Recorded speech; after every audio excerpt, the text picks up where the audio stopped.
My day started when a new potential client was visiting me on the top floor of St. Agnes's Tower, where my salon was at.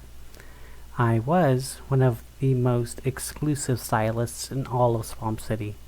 So exclusive that only other clients could recommend clients to me. Sitting across from my potential client, I pretended to listen while she spoke to me and answered my questions. Ariadne was her name. She was recommended by one of my oldest clients who thought she could benefit from my work. I could see when she walked in that she had extraordinarily long hair, longer than her back and tied in a royal purple hair ribbon. Purple was a color only allowed to be worn by the imperial family, so clearly Ariadne was meant to be a misnomer, and quite an obvious one. A literal princess who walked into my salon and now spent the last hour trying to convince me she was important enough to be my client.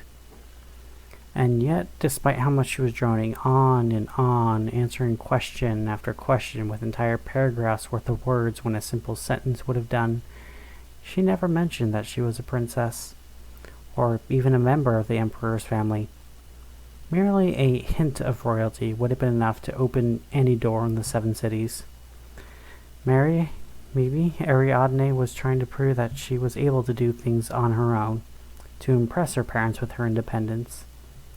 Still, though, she made one very critical error when coming to see me as a stylist. Not everyone was good enough for me to cut their hair, but quite a few are good enough for me to cut their throats.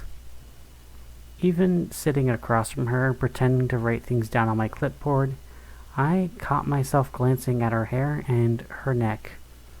Already, I could imagine how her throat would feel in my hand, how she would sputter when I slashed her throat, and how the light in her eyes would go out as she drowned in her own blood, before her long, smooth hair, all tied up in a royal purple ribbon, would be added to my collection. Still, I had to be patient. If I killed every potential client in my salon, then even the notoriously corrupt and lazy cops of Swamp City would take me in. They were lazy, so I had to make sure that the easy option wasn't myself. I would wait until after she left, and then I would follow her and kill her on the streets myself. Already, I can see her checking her watch and glancing out the window to see that the sun was already going down. I asked her to be here 2 hours before sunset, and I would keep her talking for 3 hours. I would be careful and polite, give her enough of a lead that she would think she might have me as her stylist if she just waited a little more longer or answered a couple more questions and was just a bit more patient with me. But I would not give her enough so that she could think she could just leave and have me as her stylist before the sunset. Swamp City was considered a safe city to be out during the day. Some neighborhoods were safer than others, but overall a pretty safe city. But after sunset, it was more or less every man for himself. Most businesses shut down, and someone was always found dead the next day. And even the police and the vanguard didn't take calls until dawn the next day. Depending on who you asked, sundown in Swamp City was one of the most terrifying things you could imagine, or it was one of the best times and places to do your work. I, Theseus the stylist, loved Swamp City after sundown. It was a time where people found out if they were predators or if they were prey. And I was definitely a predator. I would find my prey and I would pursue until they were exhausted and found themselves looking up at me for mercy and seeing nothing in my eyes. They recognize my face, but they don't recognize my eyes. They don't understand how someone just a few hours earlier was talking to them, laughing with them, and was so kind to them, was now trying to kill them. The clients I do work for always tell me I was one of the nicest men they ever knew. Someone they felt safe with, someone who they knew could never hurt them. They were so self-assured and felt so safe. I really could have killed them in my studio, and they would never have seen it coming. But no, that's not how I hunt. I knew of others like me in the city. Poisoners, trappers, slashers, and game masters. Those who enjoyed luring their prey to them, make them feel safe, and then bring death quite suddenly, so their prey never knew what had happened to them. That wasn't me, though. I enjoyed the pursuit, the hunt. I enjoyed making them taste fear, having them try to walk away, then to speed walk, and when they realized it was indeed a hunt, they only then would try to run. And every time they would run somewhere where they would trap themselves. The streets looked very different after dark, especially if you're never out after dark. The dead-end alleys look like they offer help, and the ways out often have scary people in them. So, with fear coursing through them, they panic and make choices based on old instincts that tell them to hide. But they never hide well enough, and I always found my prey, and I would grab them by their throat, feeling panicked breaths and desperate heartbeats and even the occasional gasp of words all under my hand as I held them against the wall. Sometimes they try to fight back, but I have had practice and I have patience. My arm is straight and strong, choking the life out of them, making them weak, but I don't let them pass out. They need to be aware and awake for the final part.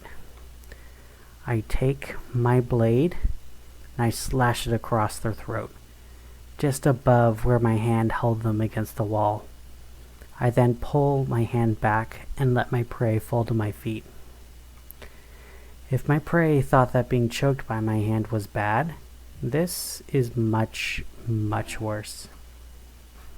Blood sliding down their throat, starting to drown them, unable to even snatch air or hyperventilate out of it. It doesn't take long for them to die at this point. I don't need to touch them or even slow them down. Usually they try to crawl away, no way to get out alive, and they still strive to live, fighting against the dying of the light and trying to get to the main street where they think they might live. They never make it further than a few feet. At this point, it's easy for me to snip some of their hair away from my collection. Oh, Ariadne interrupted my memory. She's waiting for my next question, or for me to excuse her. Can you tell me about your family? Do any of them have history with unusual hair or hairstyles I should be aware of? I asked. It's an easy question to answer, but a necessary one. There's still a bit of sun above the horizon. I wanted to be certain there would be no way for her to escape. Even a small amount of sunlight might keep some of the dangers of the street inside. And I needed her fully afraid and panicking to make bad decisions. While I half listened to her talking about the hair of her family, my thoughts idled again on my plans for tonight. The police would find the bodies of my prey the next day, or sometimes the day after. Every time it was classified as just another woman who was out after dark, not worth investigating. They didn't even suspect my victims were caused by a serial killer. Like I said, they were lazy and corrupt, and there were far more profound cases to worry about in the city. Mach 5 was still wanted and they were still on the loose. There were reports of an alligator man digging up graves to eat the bodies. And of course there were rumors of the Blood family living in Swamp City and hunting at night. All very important to the Emperor. But then again, if I kill his princess, maybe I'll be important enough to report on, or even be given a nickname. Finally, the sun is down, and Ariadne is still talking, mentioning something about her uncle's baldness, nothing important for me to listen to, But enough time has passed, I can see she's nervous and wondering how to get home. Taxis don't run after dark in Swamp City, and I explicitly told her that there was no parking around St. Agnes's Tower. Which is true, but only for people who aren't a client. Parking is only reserved for clients. Still, after her last word, I stood up and offered her my hand. I've decided I'll take you as a client. I normally have a 6-month wait list, but I think I'll be able to make an opening for you this Friday around 3 p.m. Does that work for you? I ask her.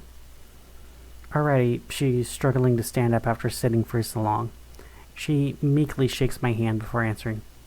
That works for me, she said, before letting go of my hand, expecting something else from me. I'll text you the confirmation another time. I told her to be vague on purpose. She didn't know yet, but the hunt had already begun. I was just giving her a head start, and I was going to keep the evidence away from her. Ariadne nodded and made her way to the elevator, her hair flowing behind her like a cloak. Her ribbon caught my eye. That royal purple would be a part of my collection before the end of the night. I knew that for sure. Letting her take the elevator down, I waited for the elevator to return. While waiting, I grabbed my raincoat and grabbed my knife. A hunter's knife I'd had since I was a young boy, stolen from the hunting store. Every kill I've made was with this very knife. Even after so many years, I still kept it sharp, still kept it strong. Putting my knife away into a leather sheath that I attached to my belt, I zipped up my rain jacket and put my hood on. And I felt a part of my mask fall away. The fake smile from earlier was gone. That smile I had to practice to not look creepy. But my real natural smile returned, showing all of my teeth, and my eyes could relax, now focusing on the hunt, and not focusing on looking kind. The elevator returned, and I stood in the car and pressed the button to the ground floor. I would not let Ariadne get away. The hunt was on. I rode the elevator to the ground floor and exited the building. The reinforced steel doors closed automatically behind me, and I searched the street to try and find Ariadne. There were only 2 ways to go, left or right, and earlier she came from the left, so she should be heading the same way. And sure enough, about a block ahead of me, I could see the familiar purple ribbon. So I began to walk after her, keeping about half a block of distance between us. In this part of the hunt, she didn't need to know that she was being pursued. It would be important to keep enough distance that she doesn't know that she is being followed. I could feel my heart accelerate. Anticipation was killer, but it would be important not to go too soon. A little bit of distance would be helpful. Already, Ariadne was slowing her pace some, carefully avoiding getting close to the stragglers on the streets. They weren't truly predators nor prey, just scared little scavengers that would swarm if they smelled opportunity. But in most situations, they would just run to avoid anyone. One look at them from under my raincoat, and they would cross the street to avoid me. There's many advantages to being a predator. I'm getting closer to her now. I am only 20 feet away from her, and she glanced back and saw a strange figure in a raincoat. At this point, I'm willing to bet that she is afraid. She fears she's being followed, but she also hopes she's wrong. She knows that if she tries to run now, she'll look terrible and quite possibly rude. Most prey would rather avoid looking rude, even at the risk of their own life, if they feel that there is another choice. So, I keep up my appearances. I am slow, I am deliberate, but I don't follow directly behind her. I even start whistling.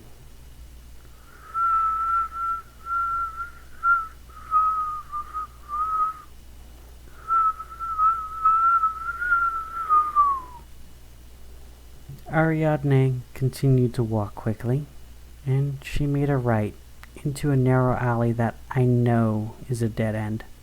I have spent years in Swamp City, and I have most of it memorized. The only thing down this alley was a single door to an abandoned pizza shop, something that had been abandoned a lot longer than it has been in business. She would find no help down here. Even the homeless didn't dare sleep there. I stalk into the alley and see that indeed the door at the end is there. But unexpectedly, it's open, with flashing lights inside and a large man outside.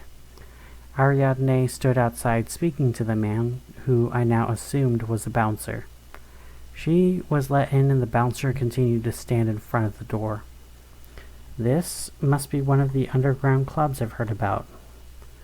A relatively new thing, but sometimes kids would set up a rave in an abandoned location and throw a party with loud music and lights. It's strange to see one here, but I guess it's not unheard of. Still though, if I wasn't careful, I could permanently lose my prey, and that was not something I wanted.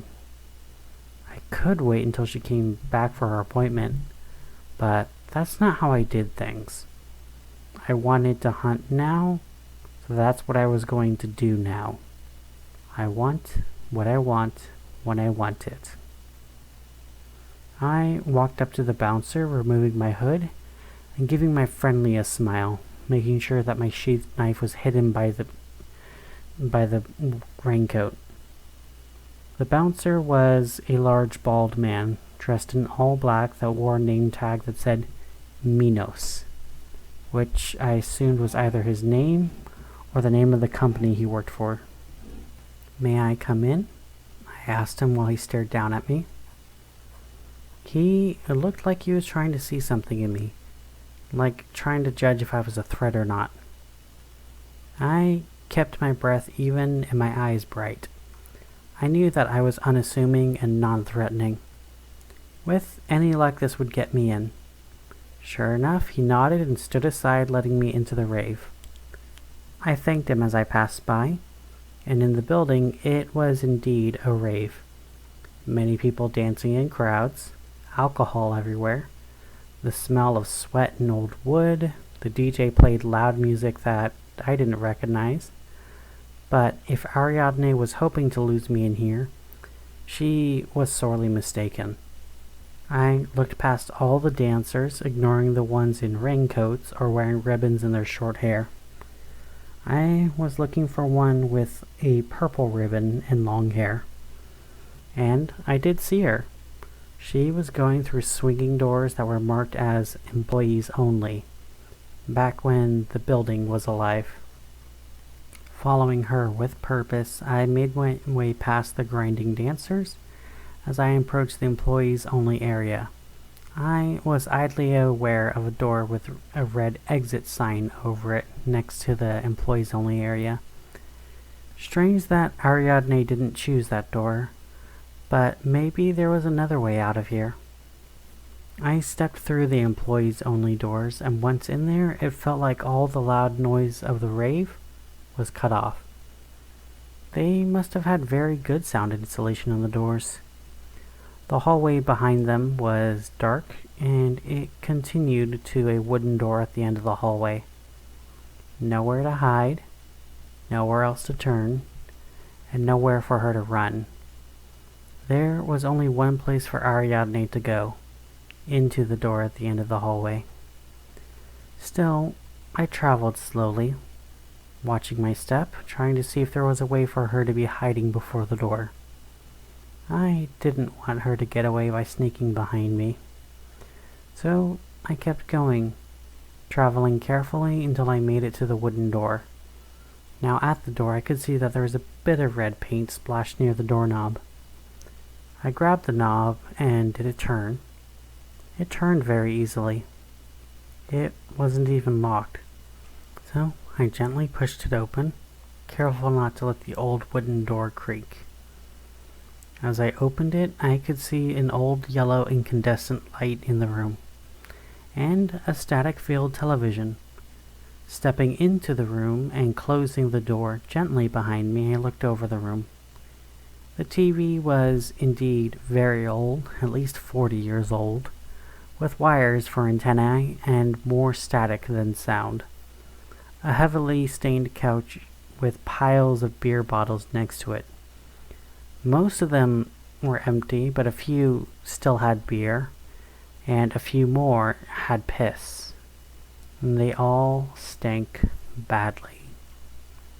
Strangely, though, the room had no windows. If it wasn't for the lack of windows and the lack of a door, it would have looked a lot like the home of my first ever prey. When I was a young boy, my parents worked late and worked often, and we had to rent out a studio apartment from an asshole landlord. Someone my parents told me very clearly that I had to be nice to at all times. Both him and his daughter. They both had the power to make us homeless for any reason, or for no reason at all. So my parents made it abundantly clear I was never to be a reason. One night, when looking out the window of the studio, carving my initials into the windowsill, no lights at all in our little shitty apartment. My parents couldn't afford electricity at that time. I watched as the asshole landlord stumbled out of his apartment and lurched off into the night, probably looking for a bar to drink at. He didn't even close the door to his apartment properly. At the time, looking at it, I only got angry. I couldn't even have light to read a book, or even get to watch TV. And yet this asshole landlord and his daughter had the power to just kick my family out and take whatever comfort we do have. Taking my knife with me, I walked outside. My parents wouldn't be home for hours, and every time the landlord left like that before, he wouldn't return for days. But the door to his apartment was just open, just a little. This was my chance to do something. At the time, I didn't understand what the feeling was, just that there was something inside me pulling me to her apartment. I now know it was my desire to kill. I was sloppy then, but I still remember my first time with fondness. I opened the door all the way, and there was a TV on that had more static than sound, and there were beer bottles littering the apartment.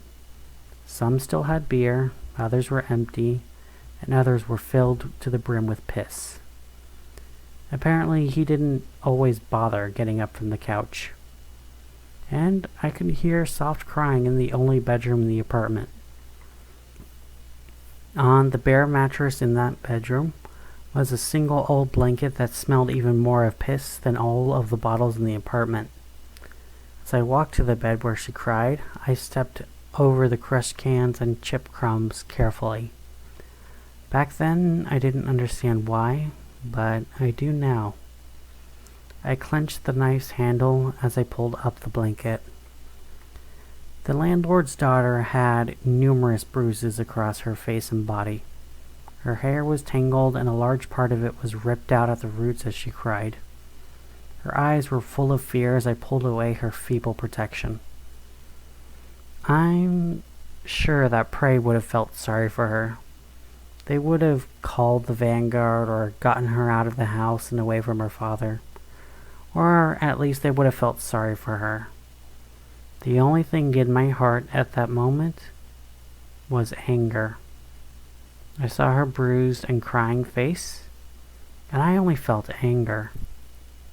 I felt angry at her that she had so much power, that she could have everything in the world, and I would only have nothing, and she could still take it all away from me. Even my stupid, idiotic parents insisted I be nice to her no matter what. But now, there was nothing she could do. She was helpless before me. I don't know where it came from, but I never regretted it. My arm struck out and I grabbed her by the throat. Her eyes flashed with even more fear as I held her by her throat, the knife in my hand as I held it against her neck. Even through her choking, I could hear her trying to beg. Instead, my knife slid across her throat. When I saw the blood start to ooze, I withdrew my hand, not wanting it to touch. And she fell to my feet, gurgling and trying to crawl away. It wasn't like it was in the movies. There was no gush of blood. It was slow and it dripped. But I learned later that a lot of dripping blood occurs inside the lungs when you cut like this. It doesn't take a lot before someone drowns in their own blood, especially as coagulation hits inside of the bronchial tubes. I watched as she drowned, trying to crawl away from me. She couldn't even make it out of the bedroom.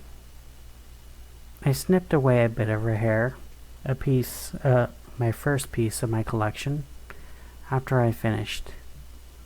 And then I went back home. I just watched the window. I cleaned my blade and my hands, and left the landlord's door just open enough that it was when he left it there. He returned before dawn, much earlier than he usually does, and he was arrested just after dawn. Apparently, he fell asleep on his daughter's bed and called the police after he woke up. At that point, he was covered in blood, and both his bloody footprints and fingerprints were all over his apartment and his dead daughter. The police took it as an open and shut case. After all, his apartment was a trash heap and his daughter was beaten before death. And while he denied the abuse, it made it easy for the police to think he was denying his murder also. That was my first kill, and that was what this place reminded me of. The television, the beer bottles, even the smell, all were the same. I followed the short hallway, and it led to a bedroom identical to the one in my past, down to the bottles on the floor and the poster of a giant maze. And on the bare mattress there was someone trying to hide from the dangers of the world. Smiling to myself, I lifted up the blanket, and I saw the same beaten and bruised girl. Smiling even wider, I grabbed her by the throat and lifted her up. But something was different. She didn't struggle. She didn't choke. She didn't look fearful. She looked bored. Like it was something she was bored of. This wasn't right. My prey was always afraid, and she was my first prey. Why wasn't she scared? I pressed her against the wall. Her feet dangled and all of my body weight pressed into the palm of the hand that was pushing against her. Even a full-grown man would be suffocating by now. Still, she was bored. She wasn't squirming. There was no fear in her eyes, and her heart rate was slow and her throat felt like it was made of steel. It wouldn't budge, and she kept breathing in a slow and controlled way. Pulling out my knife, I held it against her throat. I pressed it in slightly, drawing out a bit of blood. Anything to get even a flash of fear across her face. But nothing. She had no fear. She didn't even flinch. "Don't hurt yourself," she said in a mocking tone. Now, the warmth inside my heart exploded into rage. I stabbed my blade into her throat and pulled it across, opening her neck like it was a second bloody mouth. Except that wasn't what had happened. The blade went in, and it slid across her throat like a wire through wet clay, but it sealed behind the cut, no blood spilling. "What is this?" I asked her. She smiled as blood began to fall from the top of her head, like she was a fountain of blood as it spilled over her head, covering her body and her features, gradually changing her shape. As the blood fell to her feet and the last of it spilled away, it was no longer my first victim held against the wall. It was me. Not me as I am now, but me when I was 8 years old. The young me that was very clearly scared, looking more scared than any of my prey in the past. Where am I? Who are you?" the young boy asked. I felt my hands squeeze tighter. Whatever was going on here, it was some kind of trick. I was the only version of me. So whoever the kid was, he had to be fake. "Let go of me, mister," he called out, only for me to yell at him, "Shut up!" I didn't enjoy killing boys. I'm not a monster. But he saw what I did. He must be killed. He was a trick of some kind, so he could be stopped and he would be killed. I lifted my knife to the boy's shoulder, and I avoided looking him in the eye. His fear, his terror, it made me uncomfortable. Even my weakest prey wasn't as pathetic as this boy. It had to be a trick. There was no way I'd look this pathetic. I'm a predator. I'm not prey. I took the knife and I plunged it into the boy's shoulder, and I felt a piercing pain in my own shoulder. As both my scream and the boy's scream mingled as one, I let him go. The boy fell to the ground and the knife fell out of his shoulder as he ran to a door that wasn't there a moment ago. While he did that, I lifted my shirt to check my shoulder. And there I saw that there was a long, old scar. One that I didn't remember being there earlier. And when I touched the scar, it felt real. Whatever was happening here, I didn't want to be a part of it anymore. So I leant towards the door that I came from, which had a big red exit sign over it, which I didn't see before. But as I passed by the door that the boy escaped into, I saw that the boy dropped something. A little bit of a purple ribbon. Wherever Ariadne was, the boy was leading me to her. I glanced at the exit one last time, and decided to go out the way the boy went. I opened the door and stepped through into the darkness. A few steps into the darkness, dim lights came on. The source was not seen, but if I was to guess, it had to be LED strips, like you see in some haunted houses. The hallway was lined with mirrors, each one reflecting each other or myself. Even the ceiling was mirrored and reflected both me and the maze. But from the reflection above, I could see that the ceiling was flush with the walls. I would not be able to climb my way out of the situation. Stick to the right, everything. Eventually you'll get your way out of the maze, I told myself, placing my hand on the right wall of the mirror maze, while I went forward. Almost immediately, I slammed into a wall of glass. It was clear as air, and even when I tapped it, I couldn't see any smudging on the glass. Clever, I said before turning around, my left hand on the wall now as I walked back to the door I came from, before I slammed into glass again. Only a few feet away from the door, and it was already blocked with glass. The maze was somehow changing around me with glass, it seemed. Now frustrated, I turned around again, keeping my right hand on the wall to my right, and my left hand reaching out in front of me. Using this method, the maze pushed me left, and then left again. Still, despite all the twists, it seemed that there was only one way forward. One time, keeping my hand on the wall to the right, I glanced back, expecting to see a single path. Instead, what I saw was that there were many paths that led where I was. Paths from above, from below, sideways, even openings in the mirrors that I somehow missed, despite touching the wall the entire time. All paths lead to home, I whispered to myself as I followed my only path forward.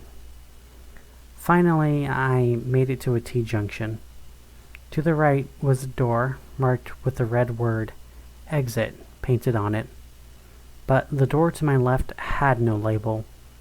But standing in front of the open door was Ariadne as she faced the door. But I recognized her by her long hair and her purple ribbon. She seemed hesitant at the door, probably not even aware that I was here. Stalking silently towards her, I got closer and closer until I was close enough to smell the shampoo in her hair. Reaching for her neck, I grabbed her and pressed her against the wall with all of my might, holding her up by pressing my body weight into my hand and pressing her throat to the wall. Where her feet, I felt her body dangle, and somehow there was no fear in her eyes. She stuck her tongue out at me, a forked tongue, as she giggled. "Do you think you have me? Or is it I who has you?" she hissed. As I realized that her neck kept going. She had no body. She was a scaly snake that somehow still had a human head and long hair. She smiled and her fangs extended as she slithered past my hand and she bit my arm. As my arm was bitten, I let go of her and her coils surrounded me and began to constrict me and choke me out, squeezing the air out of my lungs. My blade fell from my hand as I tried to unravel the tail, but the squeezing was so tight that I couldn't control my hands. The snake's hot scales scraped at my clothes and my skin. It may have been the lack of oxygen in my brain, but I could swear that Ariadne's face changed. First to the young girl that I killed when I was 8. Then she was my next prey. Then the girl after. As the snake's coils got tighter and tighter, the snake's faces changed. But even though all the women's faces were familiar, the expression was not familiar. Determination and anger filled all of their faces. Every one of my victims hated me, and they were so angry at me.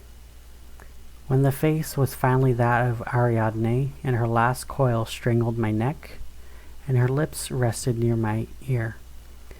"You're too pathetic to be prey," she whispered to me as she let me go. I coughed and gasped as I crawled and dragged myself towards the door that was unmarked. There was no way that Ariadne would actually label the way out as exit. I crawled my way out as I glanced back at Ariadne. She was no longer a snake. She appeared as she did when she entered my salon. Her arms were crossed and she looked at me with more fury than I knew a person could carry. She stood and stared as I crawled away. I don't know what joy she drew from watching a victim she nearly killed crawl away from her. As I made it into the darkness, I heard the door slam behind me. Only darkness was around me as I crawled. I couldn't see anything, and I couldn't hear anything. The ground felt smooth, polished, and cold. Wherever I was away from her, and there had to be a way out. Every step of this journey had exit signs before, so wouldn't this area have an exit also?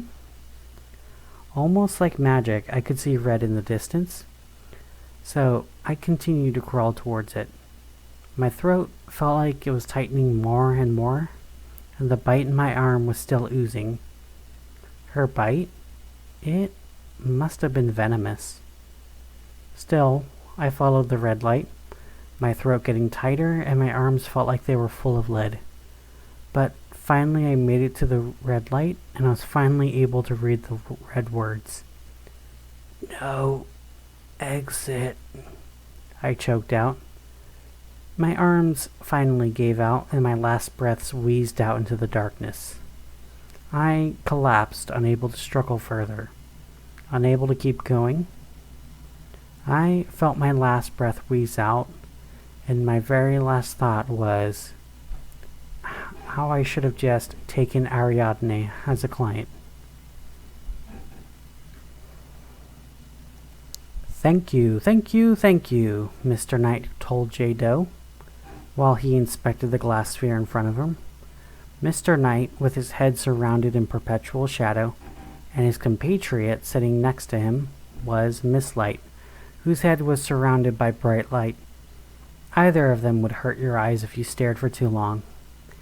Describing Jay Doe across from them would be almost pointless, since they were a shapeshifter and they changed their form more often than most people change their clothes. But for now, they were in the form of a woman with long hair and a purple ribbon, while they spoke with both Mr. Knight and Miss Light. "Such savory memories. This will be entertainment for months. And you have kept your word. The last thoughts of a killer. We have your payment here," Miss Light said as she slid an envelope across the desk, giving it to Jay Doe. "A full-ride scholarship to Agamemnon's Accelerated Academy for Advanced Apprenticeship. Quite an expensive prize. Are you sure you wouldn't rather work for us? We would certainly pay better than old man Agamemnon," Miss Light said. "I would only make more money, because the price I would pay here is much higher," Jay Doe responded. "Earn more, pay more, such is our way," Mr. Knight grumbled. But Jay Doe picked up the envelope and left the office, careful not to tell either of them goodbye. Goodbyes meant it was forever, and they may have business again in the future. After Jay Doe left, Mr. Knight turned to speak to Miss Light. "Paying less doesn't mean it's the least amount, and even the least cost may be a very high price. But do you think they are ready to pay? If they aren't ready yet, they shouldn't have left already. But since they have left, they will make themselves ready. Or they won't. Well, that's not up to you or me. Do you want to wager on it? The very fact you assumed that we know the only possible ways it can end is in itself a wager, and a much bigger one than Theseus did in following the princess to the labyrinth." "Well, yes, but I know something Theseus doesn't, which is that the Minotaur was related to the princess." You know, I think I will take that wager. Do you wager on the Minotaur or the princess?" "I wager that the princess is the Minotaur." "Bold wager." "I wager that the Minotaur is the princess." "If we both win, then you and I will be toasting to the deaths of all of our enemies. And if we both lose, well, then Jay Doe wins." "Well, that's a bet neither of us will ever take." Thank you so much for listening. And yes, this is the introduction of the villain Jay Doe. They will return in Agamemnon's Accelerated Academy, but who knows when that will be. But it was quite fun to do this one, and it was quite fun to bring back Miss Light and Mr. Knight. But do pay attention to their words. After all, what is it that Jay Doe wants that they will never wager on? Who knows, but we'll see. Thank you so much for listening. You have a good rest of your night.